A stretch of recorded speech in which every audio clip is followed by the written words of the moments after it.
өнөөдөр бид нар юу яаж байна?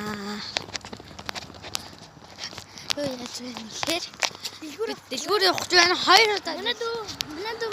Манай дүүгийн аав нэртэй. Баяцаа манай ээжийн картанд болохоор тэгээ тэдэнд хөрөг байгаа хэлээ. Ямар ч ясан нэг 100 муу хавцаа ингээд өнгө авахгүй. Тэгээд ээж маань нөгөө сонгонтой гурлууд штэ би та нартын зургийг тавьчих. Тэр сонгонтой гурлыг ээж маань 2-ыг авчаарай гэсэн. Тэгээд бит хоёр болохоор 70,000 төгрөгтэй. Өнөөдөр 5,000-аар амьдрах.